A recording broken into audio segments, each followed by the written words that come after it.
मिसाल टुडे से मैं आपका साथी, आपका मित्र कुणाल पंत। साथियों, अब हम जिस स्थान पे हैं वो है निराला नगर द रेगनेंट होटल के अंदर, जो यहाँ का इनका मेन मुख्य कॉन्फ्रेंस हॉल है। वहाँ पर एक बहुत ही बढ़िया कलेक्शन ऑफ कॉइन्स ये लगातार चल रहा है। इस चैनल के माध्यम से ये हमारा बहुत बड़ा परम सौभाग्य है कि आज हम यहाँ पहुँचे हैं और ये 3 दिन लगातार यहाँ पर जो ये इवेंट रहा, 29, 30 और आज 1 अक्टूबर, आज इसका समापन दिवस है। यहाँ पर आज 3 दिवसीय पूरा कार्यक्रम रहा। और जैसे हमारे विजय आपको कैमरा पर्सन पूरा जूम करके इस हॉल के अंदर, ये जो पूरा कॉन्फ्रेंस हॉल आप देख रहे होंगे, यहाँ पूरी तरह खचाखच भरा हुआ है। यहाँ तिल रखने की भी जगह नहीं है।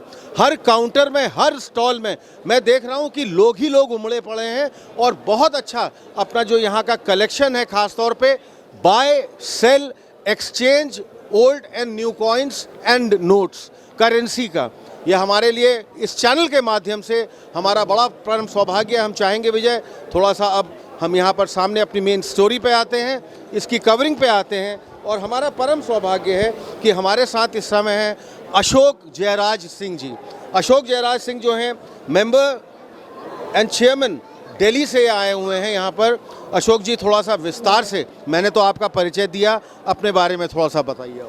देखिए, मैं अशोक सिंह हूँ और मैं चंद्रपुर महाराष्ट्र से हूँ और मैं न्यूमिस्मेटिक सोसाइटी ऑफ इंडिया, जो हमारी भारतीय मुद्रा परिषद है, उसका 20 सालों से गवर्निंग काउंसिल मेंबर हूँ। और ये हमारा बहुत सौभाग्य है कि हमें अवध मुद्रा परिषद में यहाँ आने का मौका मिला। और वैसे भी मैं अवध मुद्रा परिषद का पैटर्न मेंबर हूँ मैं। वाह, बहुत बढ़िया आपने बात बताई। आप तो एक पूरी इंडियन फिगर हैं जैसे मैं जान सकता हूं। और आप यहाँ पर बहुत बड़ा, आपने यहाँ पर इन सोसाइटीज़ में लगातार, जैसे आज तो हम अभी अपने राज्य उत्तर प्रदेश में हैं, लखनऊ शहर में जो उसकी राजधानी है, इसी तरह मेरे ख्याल से अलग अलग राज्यों में भी हमारे जितने भी और अपने स्टेट्स हैं इंडिया भर के, वहाँ पर भी इसी तरह की, जैसे हमारी अवध न्यूमिस्मेटिक सोसाइटी, ये यहाँ पर लखनऊ में अवध हमारे कल्चर को पूरा दर्शाती है, दिखाती है। तो इसी तरह मेरे ख्याल से आप अलग अलग जगहों में भी अलग अलग, जी थोड़ा सा इसके बारे में बताइए। देखिए, ये जो पेरेंट सोसाइटी होती है वो न्यूमिस्मेटिक सोसाइटी ऑफ इंडिया है, भारतीय मुद्रा परिषद होती है ये। और भारतीय मुद्रा परिषद के ही अंतर्गत ये जितनी भी हिंदुस्तान में जो सोसाइटियाँ हैं, जैसे आपने देखा कि अवध मुद्रा परिषद है ये। करेक्ट। इसके बाद में इंडियन कॉइन सोसाइटी है, कलकत्ता कॉइन सोसाइटी है, गुजरात कॉइन सोसाइटी है, कर्नाटका कॉइन सोसाइटी। तो हर एक स्टेट की अपनी एक अलग अलग भूमिका, अलग अलग महत्वपूर्ण होती है सोसाइटी में। तो ये सोसाइटियाँ कितनी भी हो, लेकिन इनका उद्देश्य एक ही है कि हमारे हिंदुस्तान के सिक्कों को प्रिजर्व करके रखना और नए बच्चों को आने के लिए नई नई जानकारियाँ सिक्कों के माध्यम से इतिहास को समझाना, ये हमारा मेन मोटो है। जैसे मैं देख रहा हूँ कि बहुत ही विशाल तरह से यहाँ पर कलेक्शन भी, बहुत सारे स्टॉल्स, बहुत सारे काउंटर्स यहाँ लगे भी हुए हैं। ये सिक्के, अगर मैं आपसे बात करूँ, जो कॉइन है, आपकी एक थीम भी आप लेके चले हैं कि buy sell exchange your coin. ये किस तरह की थीम है? क्या इसमें हमारे सभी दर्शक जो हमको देखते हैं जरूर जानना चाहेंगे इसमें आपने? देखिए, मैं सबसे पहले बता दूं कि जो सिक्का होता है ना, सिक्का एक रिटर्न एविडेंस है। किस काल का, जिस काल में वो सिक्का बना है उस काल का वो रिटर्न एविडेंस होता है। और सिक्कों की सबसे खासियत होती है कि जो सिक्के पे जो लिखा होता है वो झूठ नहीं होता है। उस काल में जो लिखावट होती है, उस काल में सिक्कों पे जो अंकन होता है, राजाओं का अंकन होता है, वो अंकन किस प्रकार का है, वो पहनते क्या थे, वो मुकुट पहनते थे, हेलमेट पहनते थे, क्या पहनते थे, उनका पोशाक कैसी थी। जैसे गुप्ता कॉइनेज अगर देखेंगे तो राजाओं को वीणा वादन बजाते हुए दिखाया गया है, उनको घुड़सवारी करते हुए दिखाया गया है। और सबसे बड़ी बात, अश्वमेघ, आपने सुना होगा कि अश्वमेघ रामायण में प्रभु राम ने अश्वमेघ किया था और अपना घोड़ा छोड़ा था। बिल्कुल ठीक है। ये तो हमारी पुरानी अश्वमेध यज्ञ की थी। लेकिन अश्वमेघ यज्ञ का जो हमें बाद में प्रमाण मिलता है वो समुद्रगुप्त के कॉइन पे मिलता है। और उनके कॉइन पे लिखा है अश्वमेघ पराक्रमः। ऐसे ब्राह्मी लिपि में बहुत खूबसूरत एक घोड़ा बना हुआ है, सामने में यूप है। तो देखिए, ये हमारे सब संस्कृति का जो पार्ट है वो हमें सब हमारे सिक्कों पे दर्शाया जाता है। अगर हम यहाँ पे जो हमारा एग्जीबिशन लगाए तो समझिए कि चंद्रगुप्त मौर्य के सिक्कों से लेके अभी तक के भारतीय सिक्के, इसमें विदेशी सिक्के भी हैं काफ़ी। इसकी खासियत ये है कि देखिए, ये पूरे हिंदुस्तान के लोग यहाँ आए हैं उन्होंने अपना प्रदर्शनी भी लगाया है और वो सेल भी कर रहे हैं, परचेज भी कर रहे हैं। और आपके साथ में जिसके पास अगर 2 कॉइन है तो चाहा तो अपना 1 कॉइन यहाँ दे के 1 कॉइन एक्सचेंज करके अपना कलेक्शन बढ़ा। एक्सचेंज का ये मतलब है। तो देखिए, जब सिक्के हैं ना तो इतिहास है। अगर सिक्कों को इतिहास की इतनी बड़ी कड़ी माना गया है कि देखिए, शिलालेख बहुत कम मिलेंगे आपको, इंस्क्रिप्शन बहुत कम मिलते हैं, लेकिन सिक्के प्रमाण के मात्रा में बहुत ज़्यादा मिलते हैं। तो सिक्कों का मिलना हमारे इतिहास को एक कड़ी को जोड़ता है। कई राजवंश ऐसे हैं कि जिन्होंने सिक्के ढलवाए जरूर, उनके सिक्के हैं, लेकिन उनका नाम इतिहास में दर्ज नहीं है। तो ये सब जो चीज़ें हैं ये सिक्कों के माध्यम से आई है। और आप देख सकते हैं कि लखनऊ में खासकर जो अवध मुद्रा परिषद ने ये इतना बड़ा एग्जिबिट किया है, मैं उनकी तारीफ करता हूँ, क्योंकि चूंकि मैं इनका मेंबर भी हूँ, पैट्रन भी हूँ, और मैं महाराष्ट्र से आया हूँ। इतना भव्य और दिव्य आयोजन मैंने कभी कहीं देखा नहीं। बिल्कुल आप ठीक कह रहे हैं। जैसे हम लोग आज तीसरे दिन हैं और लगातार संभवतः ये अवध कॉइन एक्सपो 2023 2023 जो चल रहा है, तीनों दिनों का, जैसे ये 29 से स्टार्ट हुआ था, 29-30 सितंबर रहा और आज हम 1 अक्टूबर में, जिसका आज समापन दिवस भी है। देखिए, कैसा अनुभव इन 3 दिनों का? ये जरूर 3 दिनों का तो ऐसा है कि लोगों का तो ये कहना है कि ये एग्जीबिशन 1 वीक तक चलना चाहिए, लेकिन देखिए पॉसिबल नहीं है। खर्चा बहुत होता है, हॉल का किराया, लोग जो बाहर से आते हैं उनके रहने की व्यवस्था, खाने की व्यवस्था, ये सब अवध कॉइन सोसाइटी ने किया है। इसमें सबसे बड़ी बात बताऊं कि सवेरे ये 10 बजे से खुलता है और इसका समय है 6 बजे का, लेकिन बंद करते करते इसको 9 बज जाता है। लोग जल्दी निकलते नहीं हैं। तो ये देखिए, ये जागरूकता है हमारे हिंदुस्तान में इतिहास के प्रति। मेरा आपसे एक बहुत महत्वपूर्ण प्रश्न अब ये बनता है कि अगर हम इसकी एंटीक वैल्यू की बात करें, और ख़ास तौर पे अगर आज जो वो पुराने सिक्के उन सब, क्या इनकी अभी भी कोई रीसेल वैल्यू, क्या थोड़ा बताइए, ज़रूर बताइए। देखिए, मैं फिर से आपको बताता हूँ कि यहाँ बहुत बड़े बड़े ऑक्शन हाउस भी आए हैं, जिनको गवर्नमेंट ऑफ इंडिया से जिनको लाइसेंस मिला है, ऐसे लोग हैं इस हॉल के अंदर में। अगर मैं उनका कैटलॉग अगर आपको दिखाऊंगा तो 10 रुपए से लेके 10 करोड़ तक के सिक्के इस हॉल में उपलब्ध हैं आज के तारीख। 10 रुपये से लेके 10 करोड़। विजय, ये तो बहुत ही अद्भुत अपने आप में बात बताई। और थोड़ा हम चाहेंगे विजय, थोड़ा इधर और फोकस करके आप दिखाइए। और सर ने हमको एक बहुत बड़ी ये जो बात बताई है, ख़ासतौर पे 3 दिन का अनुभव भी बहुत ही बढ़िया रहा। और मैं देख रहा हूँ क्योंकि आज समापन दिवस में भी अभी भी दिन का समय है, खचाखच भीड़ भरी हुई है। और जैसे 6 बजे तक का संभवतः इसका समय, आप कह रहे हैं आज रात में 8-9 बज जाते हैं। जी जी। तो सिंह साहब, इसके आगे भी हम आपसे मिलते रहेंगे, जानकारी लेते रहेंगे। आपको और आपकी टीम को हमारे इस चैनल के माध्यम से बहुत बहुत हार्दिक शुभकामनाएं, अनेकों बधाइयाँ। और आज का भी जो अंतिम दिवस है, अपने आप में एक बहुत ही स्वर्णिम दिवस रहे। और अपने आप में जो 2 दिन का भी अभी तक का जितना एक्सपो में रहा और ये कॉइन एक्सपो में रहा, उससे भी अधिक भीड़ आ जाए। आपका हम बहुत बहुत धन्यवाद देते हैं हमारे चैनल से बात। आपको भी बहुत बहुत धन्यवाद पंत जी, बहुत बहुत धन्यवाद कि आपने हमें आपके चैनल के माध्यम से पब्लिक में जागरूकता लाने का जो काम किया, इसलिए आप बहुत बहुत बधाई के पात्र हैं। ढेर सारी शुभकामना आपको। Thank you very much. तो साथियों, अब हम जिस स्टॉल में हैं, जैसे हम अपनी बात करते हैं यहाँ पर अवध कॉइन एक्सपो 2023 अवधि, हम अपने लखनऊ शहर में अगर हम बात करें तो अगर अवध की एक शान, आन बान और शान, ये मुझे एक स्टॉल अपने आप में बहुत ही, क्योंकि सिंह साहब का भी मुझसे एक विशेष आग्रह था, उन्होंने कहा था कि अवध के कल्चर को आप लेते हुए, हमारे साथी हमारे ठीक बगल में हैं, हम इनसे इनका परिचय लेना चाहेंगे, इनके नाम जानना चाहेंगे। थोड़ा अपना परिचय दीजिए। मेरा नाम मोहम्मद सुल्तान है, मैं लखनऊ शहर का रहने वाला बाशिंदा हूँ और मैं यहाँ पे हम लोगों के आर्कियोलॉजिकल सर्वे ऑफ इंडिया से ऑथराइज्ड लाइसेंस होल्डर हूँ for sale and purchase of coins. हम लोग जो है इस धरोहर को बचाने के लिए पिछले 15 बरस से पूरी भरपूर कोशिश कर रहे हैं। खास करके हम लोगों ने अवध की संस्कृति, अवध के सिक्के को बचाने में बहुत ही जितनी भी अपनी तरफ से भरपूर कोशिश हो सकती है वो हमेशा से की है और आगे भी करते रहेंगे। मैं एक चीज़ बहुत ही नायाब देख रहा हूँ, ये आपके हाथ में है, जो थोड़ा हमारे कैमरा पर्सन भी, विजय, इसको थोड़ा सा जूम करके ज़रूर दिखाइए। ये अपने आप में एक बहुत ही विशिष्ट कलाकृति है, ये इसके बारे में थोड़ा बताएंगे कि क्या है ये नवाब गाजिउद्दीन, ऐसे दिखाइए। ये नवाब गाजिउद्दीन हैदर साहब का उस समय का कोरोनेशन मेडल है। कोरोनेशन माने जब कोरोनेशन मेडल है, ये उस समय मिलता था जिस समय गद्दी नशीन होते थे, उस समय वहाँ के दरबारियों को ये दिया जाता था। इसमें एक विशेषता ये है कि इसमें तमगा, जिसको मेडल बोलते हैं या मेडलियन बोलते हैं, उसकी जगह इसमें सिक्का लिखा है और इसका वज़न 7 रुपयों के बराबर है। तो इसको जो है आज तक हिस्ट्री में थोड़ा दोनों तरफ से देखा जाता है। कुछ लोग इसको 7 रुपया बोलते हैं और कुछ लोग इसको मेडेलियन बोलते हैं। ये लगभग अगर मानूं कितने वर्षों पुराना होगा, कुछ बता सकते हैं इसके बारे में? ये सन 1819 1819 जी तकरीबन 204 साल पुराना है। और 204 साल पहले जब वो गद्दी नशीन हुए थे उस समय ये दरबारियों को दिया गया था।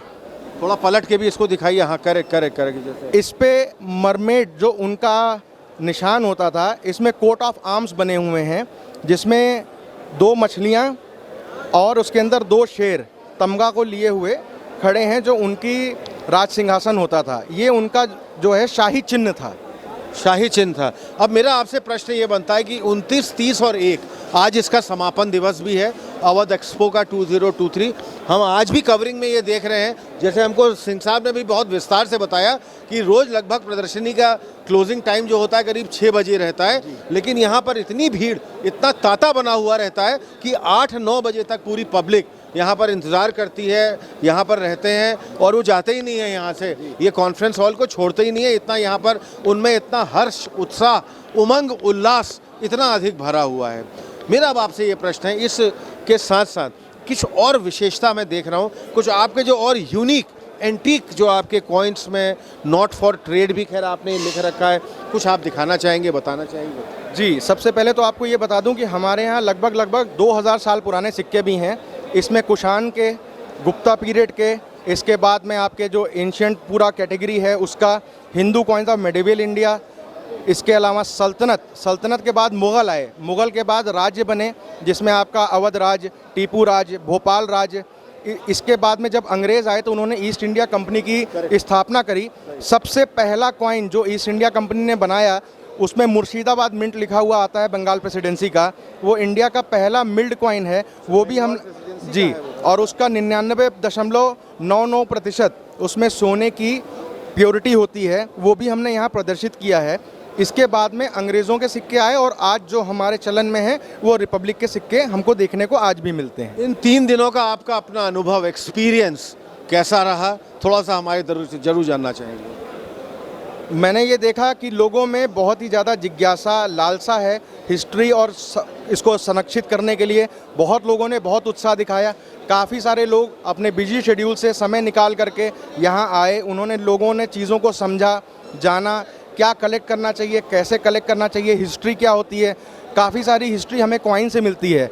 जैसे 5 नवाबों का वर्णन आपको लगभग सब जगह मिल जाएगा, जो गाज़ीउद्दीन हैदर, नासिरुद्दीन हैदर, अमजद अली, मोहम्मद अली और वाजिद अली। सब लोग कहते हैं कि वाजिद अली शाह यहाँ के लास्ट नवाब थे, मगर कॉइनेज हिस्ट्री में आपको नवाब ब्रिटिश कदर के भी सिक्के हमारे यहाँ प्रदर्शित हैं जो देखने को मिलते हैं, जो कि गदर समय के हैं, म्यूटिनी पीरियड के हैं, क्योंकि उन्होंने रिबेल किया था अगेंस्ट द इंग्लिश पीपल। तो वो भी हमारे यहाँ पे प्रदर्शित हैं। जी, बजाया था। अच्छा, लखनऊ में आपका ये हमारे कुछ पार्टनर भी जानना चाह रहे हैं। अंजन जी, आप बताइए कौन सा आप कुछ बेसिक इंटरेस्ट आप भी ले रहे हैं, थोड़ा सा हम जरूर जानकारी लेते हैं। मैं ये कहना चाह रहा हूँ कि इनके बारे में आप दर्शकों को बताइए। ये जो सोने के हैं, चांदी के हैं, ये पीरियड इसके ऊपर लिखा हुआ है, इसको थोड़ा सा डिफाइन करिए।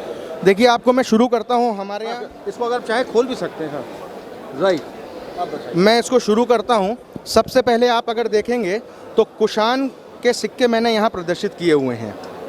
ये कुषाण जो हैं, ये आज भी जिन लोगों को कई बार डिस्प्यूट होता है कि इंडिया में इंडियन कौन है, कुछ लोग कहते हैं कि लोग जो साउथ इंडिया चले गए, जो द्रविडियंस थे वो थे। बेसिकली यही वो लोग हैं जो सब वहाँ से आर्यंस की तरीके से अपने इंडिया में आए। जो भी लोग गोरे प्रकार के दिखते हैं वो लगभग इन्हीं के वंशज में से होते हैं।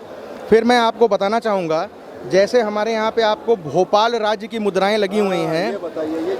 शाहजहाँ बेगम नाम की महारानी थी, उनके 25वें जब उन्होंने 25 साल कंप्लीट कर लिए तो उन्होंने कुछ स्पेशल कोरोनेशन कॉइन इशू किए। कोरोनेशन माने जो उस समय के होते थे, तो उनके एनिवर्सरी 25वीं एनिवर्सरी के ये 2 रुपया और 1.5 रुपया है। ये अनयूजुअल 2 रुपया और 1.5 रुपया है जी, ये अनयूजुअल डिनोमिनेशंस हैं। 1 रुपया तो लगभग सब जगह आता है, मगर 1.5 रुपया और 2 रुपया दुर्लभ होने के साथ साथ जल्दी कहीं देखने को मिलता भी नहीं है। तो और कुछ स्पेशलिटी आपके जो कॉइन्स या अलग आइटम्स या जो बहुत खासियत जिनमें हो? मैं आपको कुछ टीपू सुल्तान के अलग अलग टीपू सुल्तान ने 9 साल राज्य किया, जो हमें सिक्कों से पता चलता है।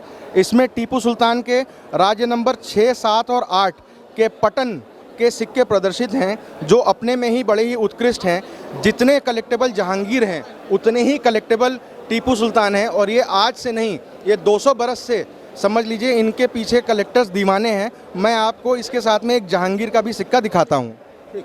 ये जरूर हम देखना चाहेंगे। ये हाँ, कैमरा थोड़ा ऐसे आप यूँ करके हाँ रोटेट, ताकि हमारे कैमरा पर्सन जो हैं ये पूरी तरह आपको कवर करें। यह सिक्का जो है ये जहांगीर का है। जहांगीर के समय ये आगरा, इसमें लिखा हुआ ज़र्ब आगरा, ज़र्ब माने मिंट, टकसाल, जहाँ पे ये छपता था। यह सिक्का आगरा में छपा हुआ है, और इस पे नूरुद्दीन जहांगीर शाह अकबर शाह, यानी अकबर शाह के पुत्र जहांगीर शाह इस सिक्के पे वर्णित है। और जहांगीर के कॉइन, जहांगीर खुद भी एक बहुत अच्छे कॉइन लवर थे। उन्होंने ऐसे उत्कृष्ट कॉइन बनवाए हैं कि आज भी इस न्यूमिस्मेटिक जगत में हर आदमी जहांगीर का दीवाना है। एक मेरा आपसे और प्रश्न बनता है, और मुझे बहुत ही इसमें उत्सुकता भी हो रही है। एक शेल्फ तो आपने काफ़ी डिटेल में, ये दूसरे शेल्फ में भी मैं देख रहा हूँ, इसके में भी आपके कुछ बहुत ही एक एंटीक, यूनिक और बहुत कुछ खास जो आपके कॉइन्स हैं, सिक्के हैं, और आपका अपना कलेक्शन है।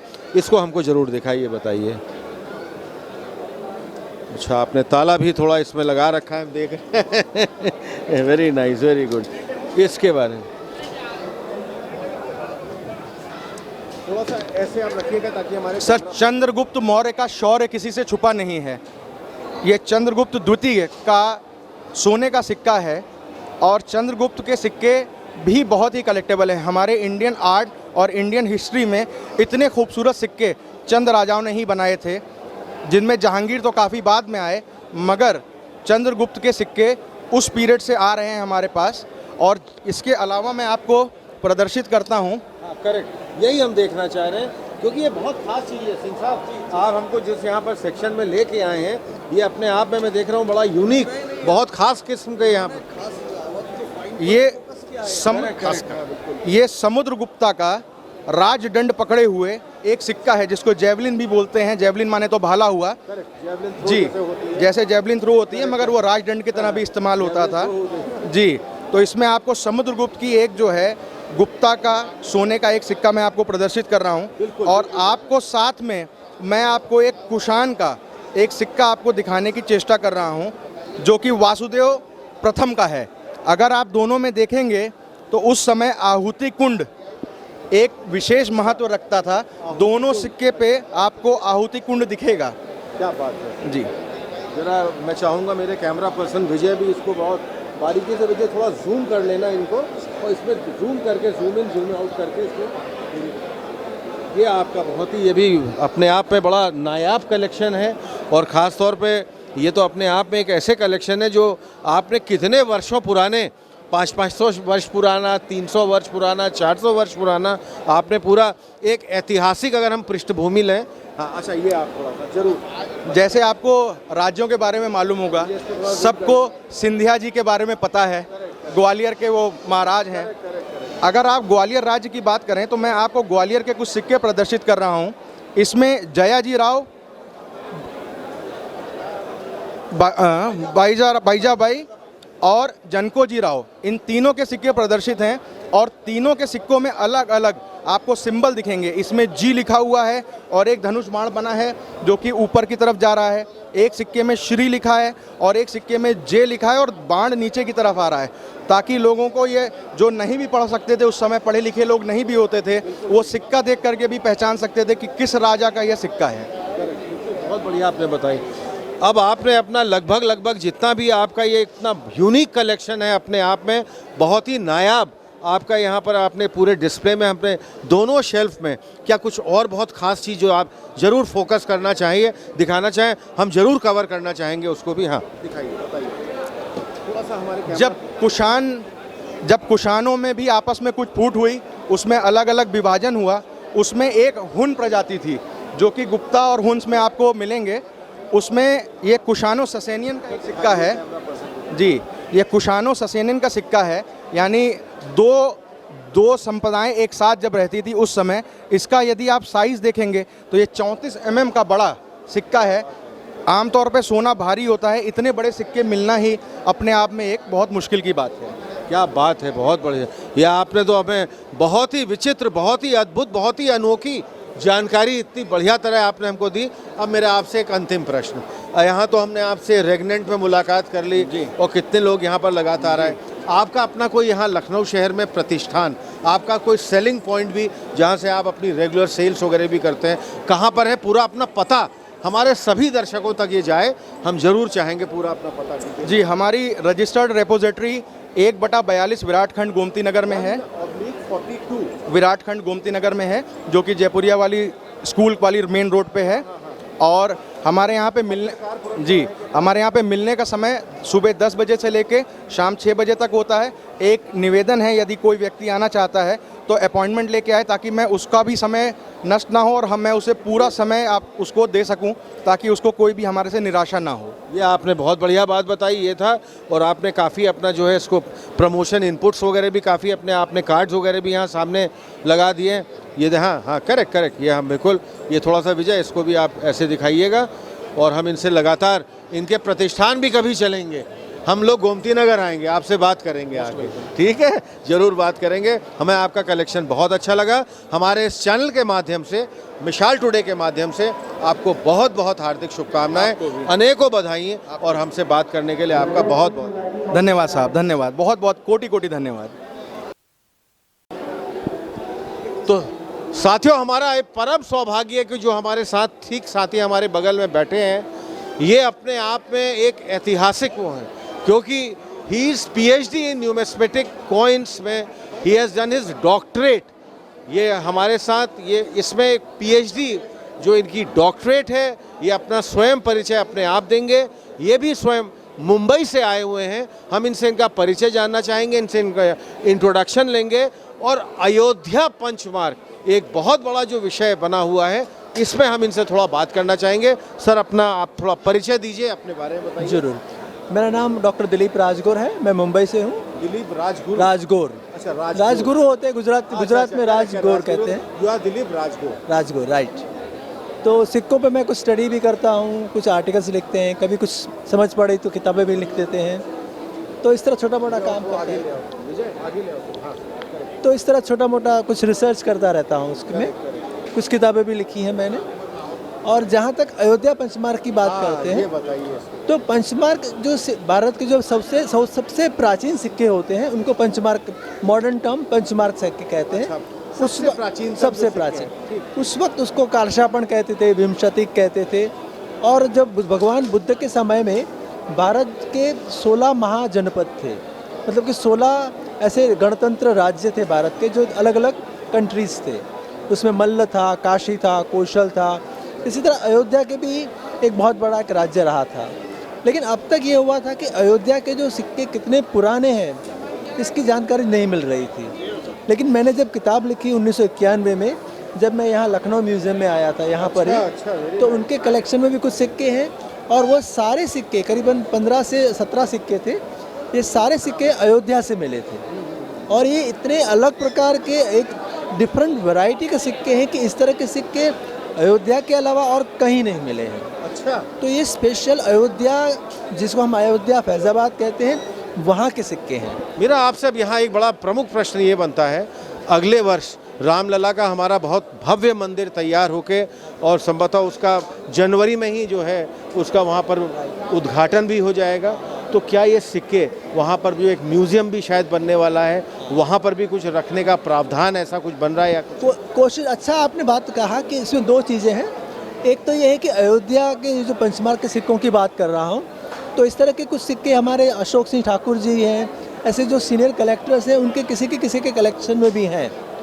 अगर हम कोशिश करें तो इनको रिक्वेस्ट करें तो ऐसा हो सकता है कि ये जो बहुत रेयर सिक्के हैं, ये अयोध्या राम मंदिर लला के मंदिर में हम बिल्कुल मिल सके। इसके साथ एक ऐसी चीज़ मैं आपको दिखाने वाला हूँ, जो भारत की, जो हम हिंदू मुस्लिम सभ्यता की बात करते हैं, गंगा जमुना तहजीब की जो बात करते हैं, तो उसके लिए एक बहुत बड़ी चीज़ मैं कहने वाला हूँ।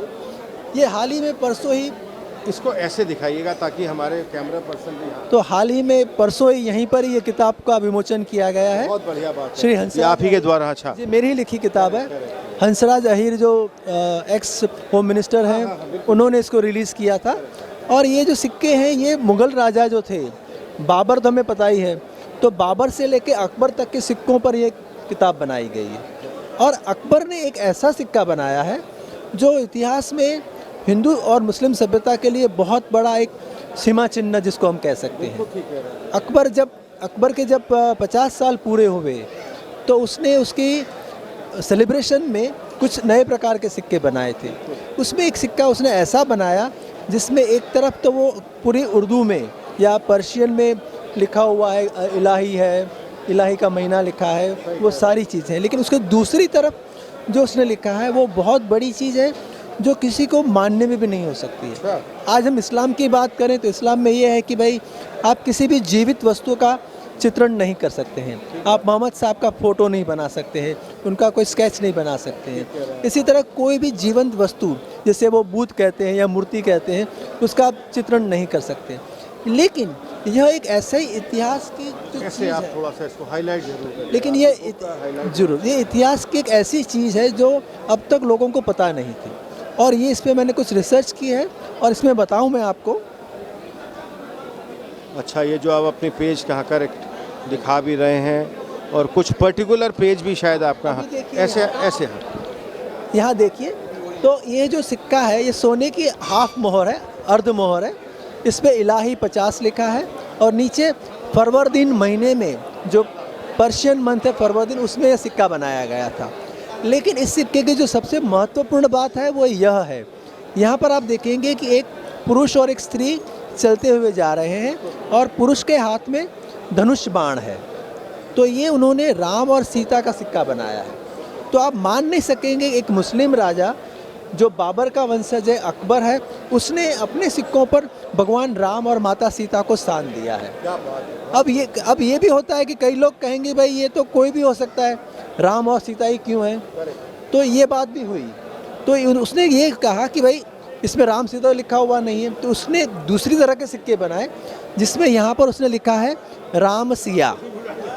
तो यहाँ पर क्लियर हो जाता है, यहाँ पर आप जूम करके देख सकते हैं कि यहाँ पर लिखा है राम सिया, यहाँ भी देखेंगे तो लिखा है राम सिया। तो ये कंफर्म हो जाता पर्सन लगातार बहुत जूम करके आपको तो ये कंफर्म हो जाता है कि ये जो दो चित्र हैं वो भगवान राम और माता सीता के राम सिया लिखे हुए सिक्के हैं। ये बुक आपकी ऑन सेल भी अब रहेगी सब कुछ? ये सेल कौन भी पब्लिशर वगैरह कौन है? ये हमारा ही पब्लिकेशन है, हमारी जो कॉइनस्टार्स नाम की जो यूट्यूब चैनल है उनका ही पब्लिकेशन है। बुक अवेलेबल कैसे होगी लोगों को जो? ये हमारी वेबसाइट पर भी आप ले सकते हैं। तो ये वहाँ पर भी मिलेगा आपको। तो इस तरह से आया है और ये नाम है, इसके 6 वॉल्यूम आने वाले हैं। जो पहला वॉल्यूम है ये, और इस वॉल्यूम की जो प्रस्तावना है वो महाराष्ट्र के गवर्नर श्री रमेश बाइस जी हैं, उन्होंने प्रस्तावना लिखी है। तो इस तरह से इस किताब को एक ये प्रस्तावना जरा थोड़ा सा जूम करके विजय दिखाइए। तो इस तरह से ये प्रस्तावना लिखने से इस तरह की रिसर्च किताब को राज्याश्रय भी मिला है। तो ये बहुत बड़ी चीज़ है हमारे लिए भी और इतिहास प्रेमी लोगों के लिए भी कि ये इस तरह से गवर्नमेंट ऑफ इंडिया भी हमें सपोर्ट कर रही है कि इस तरह की नई रिसर्च हो जाए और लोगों तक नई से नई जानकारी पहुँचे। क्या बात है, आप मुंबई से आए और आपने इतना व्याख्यान और इतनी विस्तृत हमको जो है बहुत ही विस्तार रूप से पूरी जानकारी दी।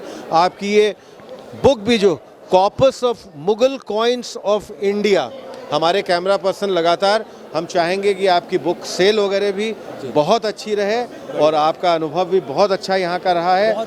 बहुत बढ़िया आपने है। हमारे इस चैनल के माध्यम से, हमारे इस चैनल मिसाल टुडे के माध्यम से आपको बहुत बहुत हार्दिक शुभकामनाएं, अनेकों बधाइयाँ। आपसे हम मिलते रहेंगे और भी आगे बात करते रहेंगे और हमें आपसे पूरी बात करने के लिए आपका बहुत बहुत धन्यवाद हमारे इस चैनल के। थैंक यू, बहुत अच्छा। हेलो। तो साथियों, अब हम जिस स्टॉल में बैठे हुए हैं और पूरे ग्रुप के साथ हैं, ये भी अपने आप में स्टॉल बहुत ही विशिष्ट, बहुत ही अनोखा, बहुत ही अनूठा है। ये है Oswal auction Mumbai, stall number 76 number stall है। ये हमारे साथ ही ठीक बगल में है जो ओसवाल ऑक्शंस 2023 से आए हुए हैं, मुंबई से आए हैं। हम इनसे सर इनका थोड़ा परिचय जानना चाहेंगे। Sir your good name please, थोड़ा अपना मेरा नाम गिरीश वीरा है। मैं बॉम्बे से हूँ, ओसवाल ऑक्शन मुंबई से हूँ। मुंबई से, करेक्ट। आपके यहाँ भी मैं देख रहा हूँ, जैसे हमको अशोक सिंह सर ने भी बहुत ब्रीफ किया, और आपका स्टॉल भी अपने आप में बहुत ही यूनिक है। बहुत ही यहाँ पर जितने भी एक चीज़ देख रहा हूँ मैं, जितना भी आपका कलेक्शन है अपने आप में बहुत ही अनोखा, बहुत ही अनूठा है। कुछ स्पेशलिटी, कोई बहुत खासियत एक आपने हाथ में लिए हुए हैं, इसके बारे में हम जरूर जान, हमारे कैमरा पर्सन थोड़ा फोकस करके दिखाइए इसको सर, इसके बारे में ज़रूर बताइए, हम सब जानना चाहेंगे। ये एक्चुअल में अवध स्टेट के चपरासी मेडल है। चपरासी जब उस ज़माने में राजा महाराजाओं के जो पलट दीजिए। महल होते थे, तो उसमें उनके जो मुलाजिम होते थे उनका एंट्री पास समझिए, ये पासपोर्ट है उस समय का। अच्छा, ये एंट्री पास जैसी है जे? चपरासी मतलब वो अपने बक्कल में लगाते थे या यहाँ छाती में लगाते थे, कोई पगड़ी पे लगता था, हर एक अलग अलग। ईयर बताया 1700, ये हिजरी 1275, मतलब ये आप समझ लिए 1858 के आसपास का समय, मतलब गदर के समय आप समझिए। 1858 के आसपास का होगा। तो इसमें ये जो है जितने भी लोग थे, जितने एम्प्लॉइज थे, इसको लगा के, हाँ सारे एम्प्लॉयज़ को नहीं, अच्छा, सिर्फ जो महल में, ये जैसे ये है ताजमहल बेगम का, तो ताजमहल बेगम के जो खास चपरास से या चपरासी थी, उनको ही यूज़ करने के लिए दिया गया है, सबके लिए नहीं। मतलब महल के बाहर जो ड्यूटी करते हैं, चौकीदार होते हैं, सिक्योरिटी गार्ड होते हैं, वो रहते हैं, उनके लिए नहीं है। ये महल के अंदर जो इनके निज में रहते हैं, जिसको खास बोलते हैं, उनके लिए ही ये दिया जाता है, पर्सनल लोगों के लिए। बिल्कुल बिल्कुल बिल्कुल। आपका और भी कलेक्शन है, थोड़ा सा खोल के हमको अपने इसमें स्पेशलिटी थोड़ा सा ज़रूर बताइए। कुछ और जो आपके प्रोडक्ट्स हैं यहाँ पर ऑन डिस्प्ले हैं, तो इसमें जो आपके खास चीज़, जो बड़ी स्पेशलिटी प्रोडक्ट्स हों, उसके बारे में थोड़ा हम ज़रूर हमारे सभी दर्शक जानना चाहेंगे। और थोड़ा हमारे कैमरा पर्सन की तरफ आप जूम करके इसको ऐसे दिखाइएगा। हाँ, चलिए सर बताइए। जैसे ये देखिए, ये मुग़ल एम्परर अकबर की मोहर है, एक मोहर। ये पहले उस ज़माने में कोई सेंट्रल मिंट नहीं हुआ करती थी, प्रोविंशियल मिंट होती थी।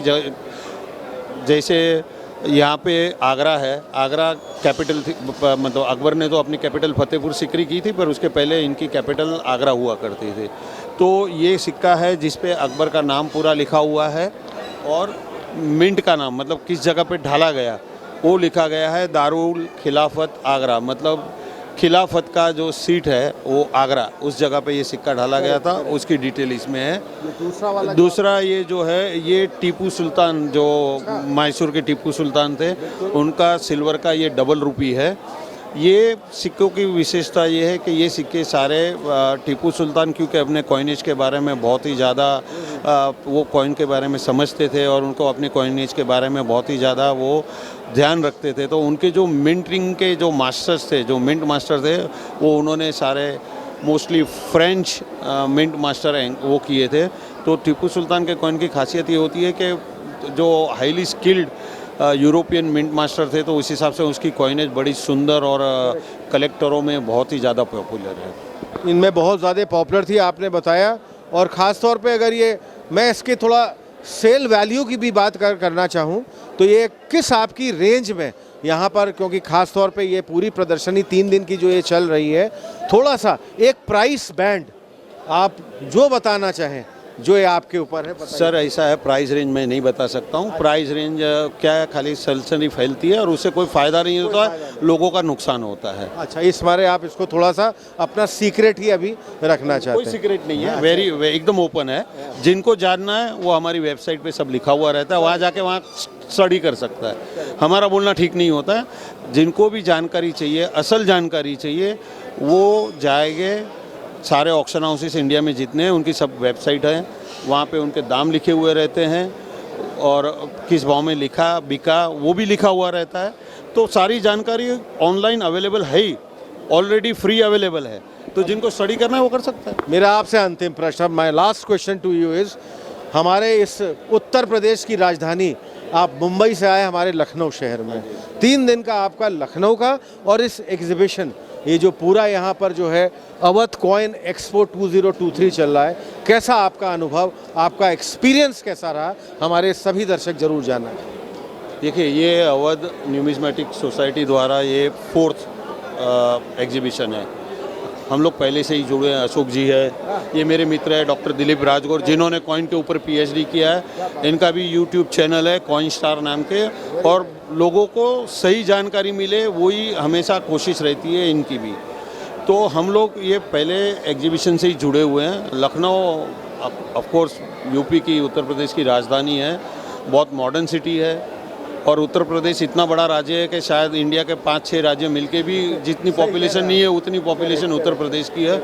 और ये इतिहास का गढ़ है उत्तर प्रदेश। यहाँ अयोध्या है, बनारस है, प्रयागराज है, पूरे मतलब आप समझ लीजिए भारतीय संस्कृति की जो बड़ी बड़ी महान नगरी थी वो उत्तर प्रदेश में है। गंगा है यहाँ पे, जमुना है यहाँ पे, गोमती है। तो ये बहुत ही पुराने काल से, प्राचीन काल से उत्तर प्रदेश में अलग अलग राजवंश हुए हैं। कन्नौज है, बड़े बड़े राजवंश यहाँ पे हुए। बहुत उनके अलग अलग राजवंशों के सिक्के यहाँ उत्तर प्रदेश में मिलते हैं। यहाँ पे लोग भले कम संख्या में लेकिन समझदार लोग हैं। यहाँ पे जो सोसाइटी के जो पदाधिकारी हैं वो सिक्कों के बारे में जानते हैं, अच्छे नॉलेज रखते हैं। तो यहाँ प्रयास ये है कि आम जनता है जो, उनको सिक्के के बारे में जानकारी मिले, उनके लिए ये बहुत सारे प्रयत्न भी करते हैं। तो बहुत ही अच्छा शो। हमारे इस चैनल मिसाल टुडे के इस माध्यम से आपको, आप मुंबई से यहाँ हमारे शहर लखनऊ आए, आपको बहुत बहुत हार्दिक शुभकामनाएं, अनेकों बधाइयाँ, wish you all the very best. और आज अंतिम दिवस में भी आपका जो अभी तक का जो पूरा व्यापार है और भी बढ़ चढ़ के हो, यही हमारी कामना है। Thank you very much. Thank you sir. धन्यवाद। तो साथियों, अब हम जिस स्टॉल में हैं वो अपने आप में एक बहुत ही विशिष्ट, बहुत अनोखा, बहुत अनूठा स्टॉल है। खास तौर पर अगर मैं इसके बैक साइड देख सकता हूँ, winner of the world's most prestigious award for paper money book in 2022 में this is the winner of the world's most prestigious award, और authored by Rajendra Maru and आची मारू। 2022 देखिए, जैसे हमारे कैमरा पर्सन आपको बहुत अच्छी तरह जूम करके दिखा रहे हैं, IBNS book of the year and credited and conferred bye international bank note society which is IBNS। ये पुस्तक मेरे ठीक सामने है और सर के साथ में बैठा हुआ हूँ, और आप जो सर हैं ये है राजेंद्र मारू जी। मैं चाहूँगा हमारे कैमरा पर्सन जैसे विजय बहुत ही बारीकी से जूम इन जूम आउट करके, sir first of all lot many congratulations to you for winning such a prestigious award for this book. आपको बहुत बहुत हमारी हार्दिक शुभकामनाएं। धन्यवाद, धन्यवाद सर, बहुत बहुत धन्यवाद। और आपका भी कलेक्शन बड़ा अपने आप में बहुत ही यूनिक, बहुत ही असॉर्टिव, और अपने आप में इस तरह का बहुत ही अनोखा, बहुत ही अनूठा है, जिसमें आपने पुराने करेंसी नोट्स वगैरह भी जो है, थोड़ा सा इसके बारे में सर बताएंगे। कुणाल जी, देखिए मैं आपको बताना चाहूँगा कि जब से भारत सरकार में नोट शुरू हुए हैं 1790 से, तब से लेकर के जब मोरारजी देसाई ने 1979 में नोट डिमोनेटाइज किए, तब तक में ये सबसे बड़ी डिनोमिनेशन रही है 10,000 रुपये। अब देखिए 10,000 रुपये का नोट जो है वो अपने आप में बहुत बड़ी डिनोमिनेशन रही होगी। और ये नोट जो है आप देखिए स्पेसिमेन है। आप ज़रा देखिए, स्पेसिमेन नोट है। ये स्पेसिमेन क्यों होता है? स्पेसिमेन इसलिए है कि ये दिखाने से पहले, छापने से पहले सरकार जो है एक परफॉर्मा बनाती है, परफॉर्मा बना करके एक डिज़ाइन बनाती है, डिज़ाइन बना के छापने से पहले जो है वो एक नोट स्पेसिमेन बनाएगी। बनाने के बाद में वो जो है वो देश के जो डेलीगेट्स हैं, जो एम्बेसडर्स हैं, जो वर्ल्ड बैंक के मेंबर्स हैं, जो बैंक्स हैं, उनको ये नोट भेजेंगी और नोट भेज के इन्फॉर्म करेंगे कि हमारी गवर्नमेंट जो है इस नए नोट के साथ में आने वाली है। तो हमारी कंट्री का कोई भी सिटीज़न अगर आपकी बैंक में आता है तो वो नोट जो है उनको एक्सचेंज करके दीजिए। इसी श्रृंखला में मैं आपको दिखाऊंगा। देखिए, ये एक 10,000 रुपये का नोट है। इससे कम का जो नोट था ये थोड़ा विजय हम चाहेंगे आप जूम करके, वो आप देखिए, ये 5,000 रुपये का नोट है। तो ये जो नोट है ये धरोहर है देश की, ये धरोहर है राष्ट्र की, ये धरोहर है हमारे पूर्वजों की, जो आजकल देखने के लिए नहीं मिलते हैं। अभी के ज़माने में अगर आप जाएंगे तो सिर्फ आपको 500 रुपये का नोट ही सबसे ज़्यादा है। जो हाल ही में 2000 रुपये का नोट जो कल बंद होना था, तो उसको रिज़र्व बैंक ऑफ इंडिया ने 7 अक्टूबर को एक्सटेंड कर दिया है। उसमें देख सकते हैं 500 का नोट ही सबसे बड़ा डिनोमिनेशन रहेगा इंडिया में। अब कल नहीं कह सकते कल क्या होगा, लेकिन मैं आपके माध्यम से, कुणाल जी, आपके चैनल के माध्यम से आपको दर्शकों को दिखाना चाहता हूँ। देखिए, ये 10,000 रुपये का नोट है। इसको एंजॉय कीजिए, इसको समझिए, इसके बारे में ज्ञान हासिल कीजिए। और जो मेरी किताब को जो इंटरनेशनल अवार्ड मिला है, उसके मुख्य पृष्ठ पे हमने इस नोट को छापा है। मैं आपको वो भी दिखाता हूँ और आप उसमें देखिए किस तरह से जो है दिखाना चाह रहे हैं, हमको कुछ बताना चाह रहे हैं। अब आप देखिए, ये नोट जो है, ये सेम वही नोट है जो इसके ऊपर छपा है। इसको जो है हमारी भाषा में, इस संग्रह की भाषा में इसको प्लेट नोट बोलते हैं। प्लेट का मतलब ये कि बुक जो है ये अमर हो गई, ये नोट भी इसके ऊपर छपा हुआ है। अब इसके बारे में आदमी ने फ़ोटो तो देख लिया क्या है, लेकिन इसके बारे में डिटेल क्या है, वो डिटेल आपको देखने के लिए आपको यहाँ आना पड़ेगा। इसके बारे में हमने पूरी जानकारी दी है। इस जानकारी में आप ये देखिए कि 10,000 रुपये के नोट के बारे में कितनी जानकारी है। देखिए, ये 10,000 रुपये के नोट की डिटेल आप इसको अपने दर्शकों को दिखाइए। ये इसमें वाटरमार्क है नोट के अंदर, वो आप ऐसे नहीं देख पाएंगे। ये यहाँ पे सिक्योरिटी का ध्यान जो है रिज़र्व बैंक ने हमेशा ही रखा है। और आप इसमें देखिए 7 जो हैं वो अलग अलग भाषाओं का, जिसको हम अंग्रेजी में लैंग्वेज पैनल बोलते हैं, ये इसमें हमने दिया है। उसके बाद में देखिए, ये उसको मोटिव बोलते हैं। मोटिव का मतलब ये जो डिज़ाइन है, ये इसका पैनल है। इस डिज़ाइन में ये कैसा है, ये लेफ़्ट में कैसा है, ये पीछे का राइट कैसा है, पीछे का लेफ़्ट कैसा है, 10,000 रुपये कैसे लिखे हैं, ये अशोक का मोनोग्राम कैसे है, रिज़र्व बैंक का मोनोग्राम कैसा आया है, और नोट के कोनों पे 10,000 कैसे लिखा हुआ है। ये 10,000 रुपये की पूरी जानकारी इस बुक में है। आप इसको देखिए, पढ़िए, समझिए और ज्ञान इकट्ठा कीजिए। पैसे इकट्ठे करने से बहुत ज़्यादा ज़रूरी है कि आप ज्ञान इकट्ठा करें, ताकि आप कल कोई भी चीज़ अगर आपके हाथ में आए, आपके सामने आए, तो आपको पता चलना चाहिए कि आप क्या कलेक्ट कर रहे हैं और उसकी महत्व क्या है और इसकी इम्पोर्टेंस क्या है। ये आपने बहुत ही हमको अंकल विस्तार से और बहुत बढ़िया तरह से, जो डिमोनेटाइज नोट्स भी हो गए, जो सिर्फ एक स्पेसिमेन अब रह गए हैं, वो उन्होंने आपने हमको बहुत अच्छी जानकारी दी। हमारे इस चैनल के माध्यम से हमारे दर्शकों को आज बहुत लाभकारी है। जितनी जानकारियाँ मिली हैं अपने आप में इस तरह की बहुत ही अनोखी, बहुत अनूठी और बहुत ही ज्ञानवर्धक जानकारी। जैसे बार बार अंकल ने इस चीज़ को भी हाईलाइट किया कि ज्ञान को समझिए, ज्ञान बांटिए, और ज्ञान से ही सब चीज़ हमको मिलती है। Knowledge is an unending process. हाँ अंकल, बताइए थोड़ा। मैं आपको एक चीज़ और बताना चाहूँगा। जब 2016 में 8 नवंबर को प्राइम मिनिस्टर मोदी जी ने 1000 और 500 के नोट डिमोनेटाइज किए थे, तब बहुत से लोगों की ये शिकायत रही थी कि नहीं, हमारे पास टाइम कम दिया है, इन्होंने बहुत टाइम नहीं दिया। लेकिन उन्होंने 31 मार्च 2017 तक का टाइम दिया था, तो लगभग हम कह सकते हैं कि उन्होंने 5 महीने का टाइम दिया था। लेकिन आपको आश्चर्य होगा कि ये नोट जो मैं आपको आपके चैनल के माध्यम से आपके दर्शकों को दिखाना चाहता हूँ, ये नोट जब डिमोनेटाइज हुए थे तब सिर्फ 7 दिन का टाइम मिला था। सिर्फ 7 दिन का टाइम मिला था, और 7 दिन के टाइम में 2 दिन की छुट्टी थी। तो कलकत्ता के हाई कोर्ट के एक वकील ने टेलीग्राम के द्वारा सुप्रीम कोर्ट में रिट लगा करके उन्होंने और एक्सटेंशन मांगा था 7 दिन का। तो कुल 15 दिन का टाइम मिला था, जिसमें लगभग 10 दिन वर्किंग के थे।